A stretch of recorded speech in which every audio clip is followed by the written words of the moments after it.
Assalamualaikum warahmatullahi wabarakatuh. Pada kesempatan kali ini, saya akan membahas terkait dengan prinsip dasar bank syariah.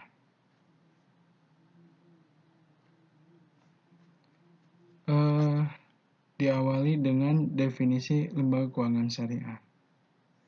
Lembaga keuangan syariah menurut Dewan Syariah Nasional adalah lembaga yang mengeluarkan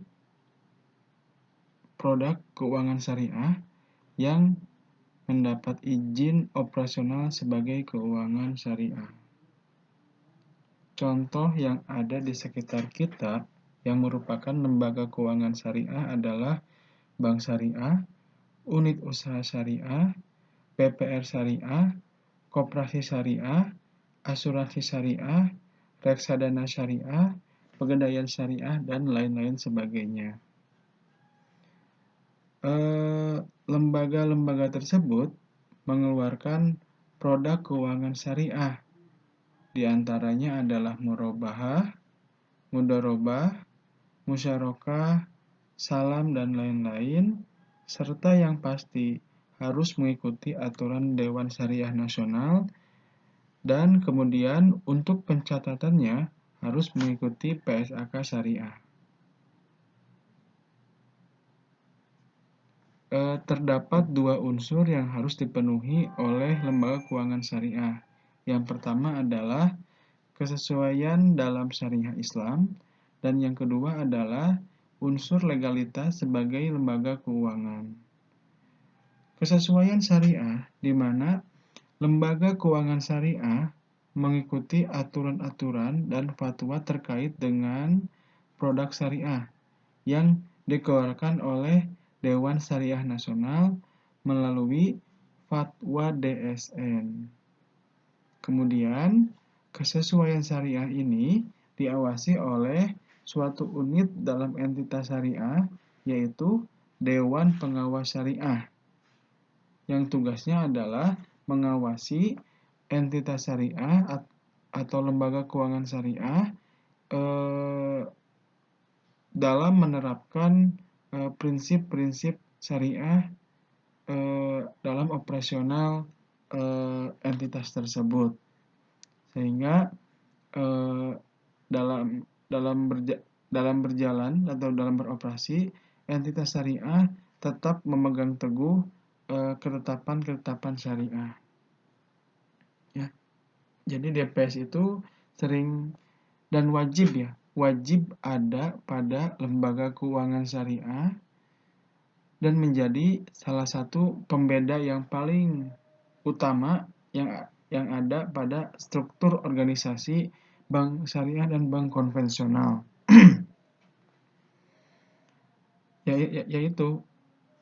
yaitu karena bank syariah itu wajib untuk mengikuti aturan-aturan syariah yang dikeluarkan oleh Dewan Syariah Nasional. Kemudian terkait dengan unsur legalitas suatu lembaga keuangan syariah ditentukan oleh OJK untuk LKS selain BMT. Ya, jadi bank syariah, unit usaha syariah, reksadana syariah, pegadaian syariah, ya, dan lain sebagainya selain BMT itu legalitasnya ditentukan oleh OJK dan Kementerian untuk BMT itu legalitasnya ditentukan oleh Kementerian Koperasi, karena BMT sendiri pada dasarnya merupakan koperasi sehingga keberadaannya di bawah Kementerian Koperasi. Ya, jadi untuk legalitas OJK untuk melegalitaskan lembaga keuangan syariah selain BMT dan Kementerian Koperasi untuk melegalitaskan BMT, karena BMT itu sendiri merupakan koperasi yang berada di bawah naungan Kementerian Koperasi.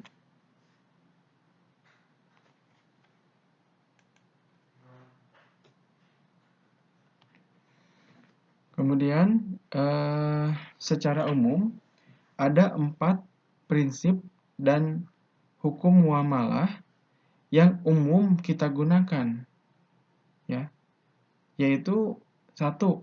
Prinsip mubah, yaitu semuanya boleh kecuali ada nas yang melarang. Jadi muamalah itu usul fikihnya adalah semuanya boleh dilakukan kecuali ada yang melarang, gitu kan?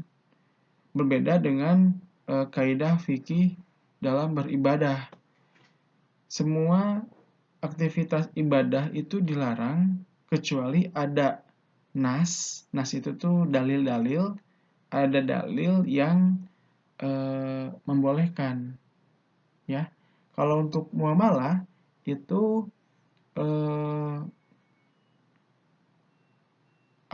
mubah, semuanya boleh dilakukan kecuali ada dalil atau nas yang melarangnya. Prinsip yang kedua adalah prinsip sukarela, yaitu bahwa aktivitas muamalah yang dilakukan secara sukarela tanpa ada paksaan. Jadi harus tidak ada paksaan, ya. Yang ketiga adalah prinsip mendatangkan manfaat dan menghindari mudarat, yaitu bahwa aktivitas muamalah yang dilakukan haruslah mempertimbangkan manfaat yang dimunculkan dan mempertimbangkan juga mudarat yang dihindari. Keempat adalah prinsip keadilan, yang mana dalam aktivitas muamalah haruslah memelihara nilai keadilan, menghindari unsur penganiayaan, dan menghindari pengambilan keuntungan atau kesempatan dalam kesempitan. Contoh yang paling dekat adalah ketika penjualan masker yang saat itu dibutuhkan, ada yang menimbun, ya. Dalam Islam itu disebut dengan ihtikar, ya. Jadi rekayasa supply, dia menimbun sehingga suplai suatu barang itu tersedak yang mengakibatkan harga akan barang tersebut menjadi tinggi, melambung tinggi. Itu prinsip itu, ya, prinsip ekonomi kan, ya. Nah, itu tidak boleh. Kemudian tidak ada unsur penganiayaan, ya. Jadi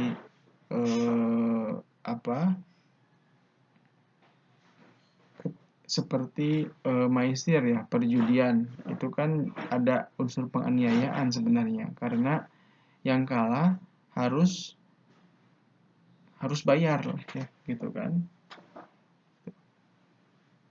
Nah, kemudian selanjutnya,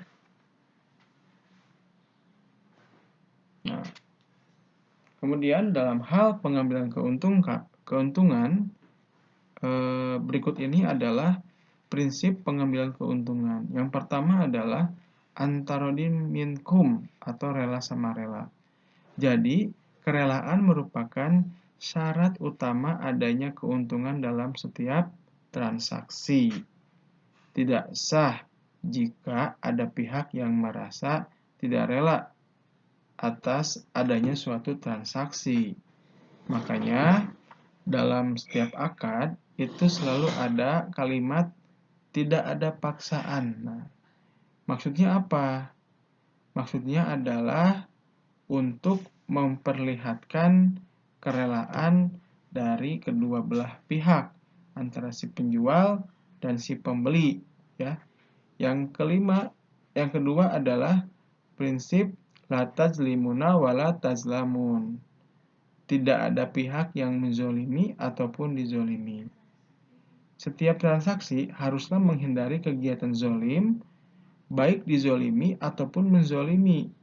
seperti transaksi riba, tadlis atau penipuan, gharar atau ketidakjelasan merupakan transaksi-transaksi yang terlarang karena adanya unsur la tazlimuna wa la tazlamun.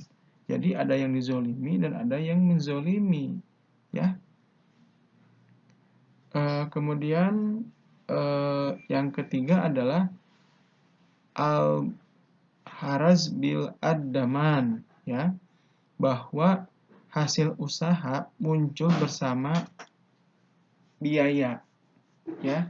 Kalau misalkan ada hasil usaha tidak ada biaya, ya, itu diragukan kehalalan dari usahanya tersebut, ya.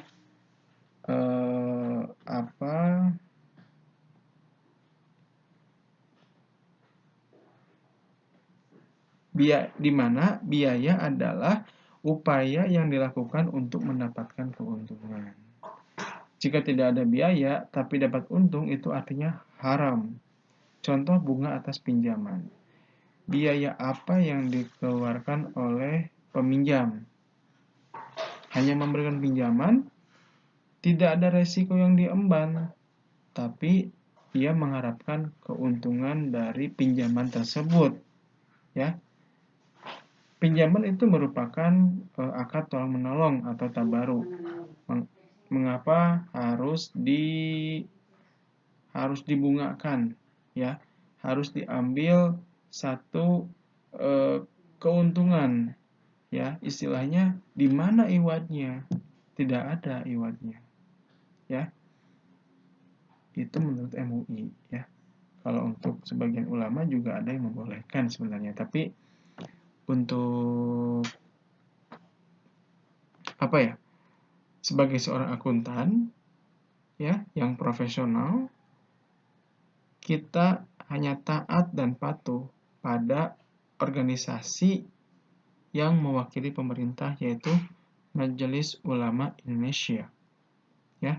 Jadi ketika ada perbedaan pendapat, kita sebagai akuntan tentunya ambillah pendapat dari MUI, ya.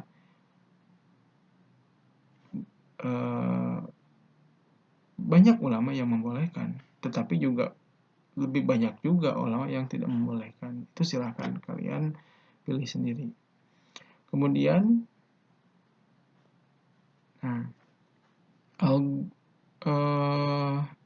coba kita lihat lagi yang prinsip ketiga, ya.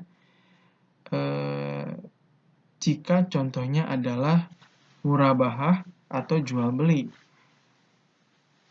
ada biaya yang dikeluarkan pedagang untuk mendapatkan keuntungan, seperti pembelian aset, pemeliharaan aset, dan penyerahan aset sebagai iwad atau pengganti bahwa keuntungan boleh diterima oleh pedagang tersebut.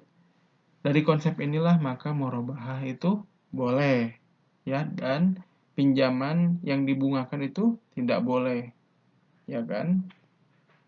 Nah, termasuk alasan mengapa riba itu dilarang adalah prinsip yang keempat ini, yaitu al-gunmu bil al-gurmu, untung muncul bersama resiko.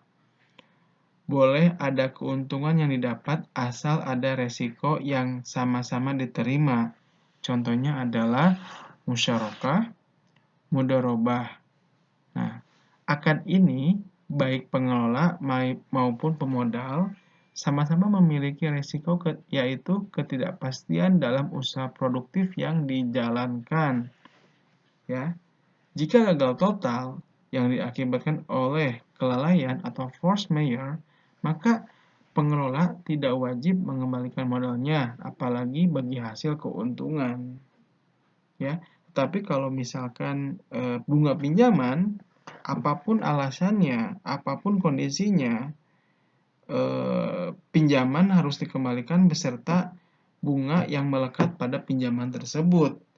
Tidak mau bank itu mengambil resiko usaha. Jadi benar-benar bank itu hanya memberikan pinjaman yang dibungakan, ya. Walaupun ada unsur tolong menolongnya, tetapi pada kondisi tertentu tidak saling tolong-menolong, ya. Apalagi jika pinjaman tersebut diambil oleh orang-orang yang membutuhkan, ya. Nah, disinilah bank syariah itu berbeda dengan bank konvensional. Di bank syariah itu ada qardul hasan, ya. Jadi pinjaman qardul hasan. Pinjaman yang dimana pinjaman tersebut tidak dibungakan. Pengembaliannya itu sesuai dengan jumlah pinjaman yang diberikan. Tetapi tidak semua orang, Anda tidak mungkin dapat qardul hasan, ya. Pinjaman. Qardul hasan itu hanya orang-orang tertentu yang boleh mendapatkannya, ya.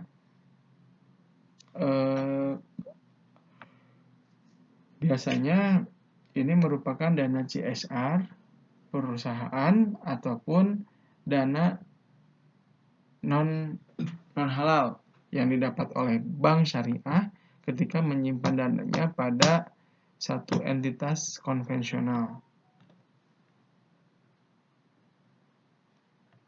Kemudian tujuan adanya syariah dalam Islam atau al-maqasid al-syariah dan tujuannya penegakan syariah adalah sebagai berikut. Yang pertama adalah hif'ad-din atau memelihara agama. Dengan adanya syariah, maka agama tersebut akan tetap eksis. Menegakkan dan mengamalkan syariah sama artinya dengan memelihara agama di muka bumi. Dan Allah memerintahkan kita untuk menegakkan agama Islam dalam surat Asy-Syura ayat 13, yaitu tegakkanlah agama dan janganlah kamu terpecah belah. Ya. Jadi dengan adanya syariah, maka agama akan terpelihara. Yang kedua adalah hif'an nafs. Tujuan hukum Islam adalah memelihara jiwa, ya. Dengan penerapan syariah, maka akan terpeliharanya hak-hak manusia untuk hidup dan mempertahankan kehidupannya. Contoh yang paling kita yang paling awam yang paling mendekat dengan kita adalah hukum qisas. Hukum qisas adalah hukuman yang diberikan kepada pembunuh yang telah membunuh orang, yaitu hukumannya adalah dibunuh lagi, dimatikan, ya. Tujuannya adalah agar masyarakat itu benar-benar memikirkan, ya, akan konsekuensi dia ketika dia membunuh seseorang. Artinya dia pun akan dibunuh pula, akan mati, gitu kan. Jadi orang itu akan pikir panjang, ya, untuk membunuh. Bahkan juga saya pernah lihat di infotainment atau berita, ada keluarga yang salah satu anggota keluarganya itu dibunuh, lalu dia menginginkan adanya hukum Islam dalam kasus tersebut, yaitu pembunuhnya itu dibunuh kembali, ya, atau dihukum mati sebagai akibat dari dia telah membunuh, ya. Jadi si keluarga merasa itu adalah hal yang adil, ya kan, ya. Kita kehilangan orang dan orang yang telah menghilangkan anggota keluarganya itu juga harus hilang di muka bumi. Jadi orang itu mikir, gitu ya. Jadi itu bukan kejam, ya. Agar orang itu nggak semena-mena, gitu kan, ya. Yang ketiga adalah memelihara akal atau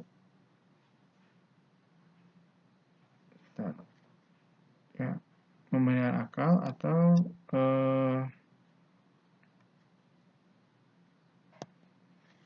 hifz al-aql.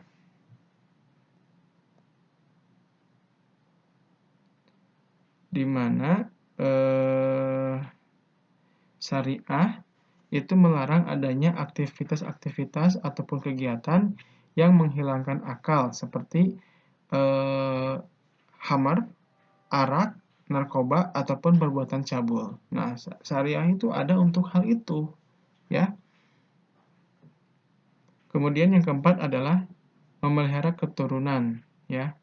Syariah menjaga agar keturunan tetap terjaga dengan aturan-aturannya. Contohnya adalah pelarangan terhadap zina, yang mana zina itu sangat berdampak pada pengacauan sistem keturunan yang telah eksis. Contoh yang paling ada di hadapan kita adalah terjadinya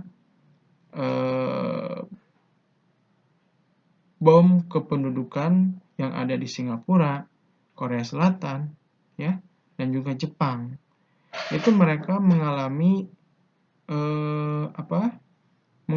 mengalami penurunan jumlah kependudukan karena masyarakatnya malas membuat anak, ya. Mungkin nikah ya, tapi membuat anak itu tidak mau, gitu kan. Karena apa? Karena mereka, para lelakinya barangkali ya, sudah terpenuhi kebutuhannya melalui jinah tersebut, ya. Nah, makanya Islam melarang hal itu. Kemudian yang kelima adalah memelihara harta atau hifz al-mal. Syariah itu ada untuk melindungi harta-harta manusia dari aktivitas merugikan seperti pencurian, korupsi. Kemudian juga ada tadlis, ada goror, itu ya. Syariah itu ada untuk hal itu, untuk memelihara harta, gitu kan. Jadi harta umatnya itu terjaga dari hal-hal yang tidak baik, gitu kan. Ya, di mana syariah itu pada dasarnya ada untuk kebaikan umat manusia secara universal, ya. Mengapa riba itu dilarang? Karena riba itu bunga bank atau bunga pinjaman itu tidak adil, ya. Masa iya ketika kita bangkrut usahanya, kita tetap harus mengembalikan pinjaman, ya. Padahal pinjaman itu adalah untuk untuk mengadakan atau untuk berinvestasi, ya kan? Itu. Kemudian ada 3 ya penyebab suatu transaksi dilarang. Yang pertama, terkait dengan barang atau jasa yang diharamkan. Jadi sangat jelas ya, ketika suatu produk berupa barang atau jasa yang menurut syariat diharamkan, maka berdampak pada transaksinya pun haram. Contohnya adalah penjualan babi menjadi makelar judi ataupun agen judi, ya. Yang kedua adalah mengandung sistem dan prosedur memperoleh keuntungan yang diharamkan, ya. Sistem dan prosedur yang melanggar kaidah-kaidah transaksi dalam Islam, maka hal tersebut haram. Contohnya adalah ijon, membeli barang pertanian sebelum berbuah. Itu gharar dalam Islam. Yang perlu diingat terkait dengan poin kedua adalah maghrib, yaitu maisir, gharar, dan riba. Biasanya itu hal yang paling lumrah adalah ini, maghrib itu ya. Jadi apakah ada maisir, apakah ada gharar atau riba, ya. Nah, yang ketiga adalah tidak sah akadnya.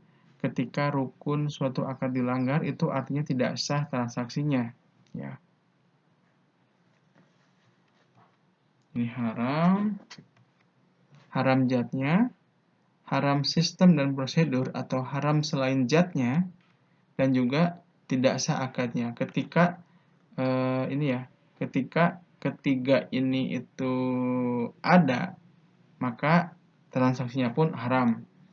Contoh dari haram zatnya adalah penjualan babi, khamar, bangkai, dan darah. Kemudian contoh dari haram sistem dan prosedur itu adalah tadlis atau penipuan, baik itu penipuan kuantitas, kualitas, apalagi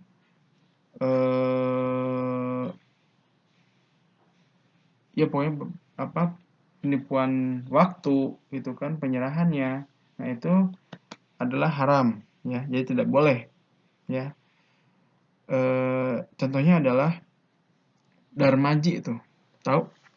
Dahar 5 ngaku hiji. Nah, jadi makan 5 yang dibayar 1. Nah, itu juga transaksi haram, itu mengandung unsur tadlis ya. Yang kedua adalah goror atau tidak jelas. Tidak jelas baik dari sisi penjual maupun pembeli. Itu contohnya adalah ijon ya. Ijon ketika kita membeli suatu pertanian ya, perkebunan yang masih setengah jadi, maka itu diharamkan dalam Islam ya, karena kita tidak tahu berapa kilo yang akan dihasilkan oleh perkebunan tersebut ataupun berapa ininya apa namanya itu kualitasnya bagaimana ya. Yang ketiga adalah bai ihtikar. Ihtikar itu adalah rekayasa supply ya. Kemudian bai najasi itu rekayasa demand. Kemudian riba ya, maisir, perjudian, riswah adalah suap menyuap. Kemudian tidak sah akadnya. Yang satu, tidak terpenuhinya rukun dan syarat. Yang kedua, terjadinya ta'alluq. Dan yang ketiga adalah terjadinya 2 in 1. Nah, akan dijelaskan pada video berikutnya. Bisa dilihat, bisa diklik link yang ada pada deskripsi di bawah ini. Terima kasih. Wassalamualaikum warahmatullahi wabarakatuh.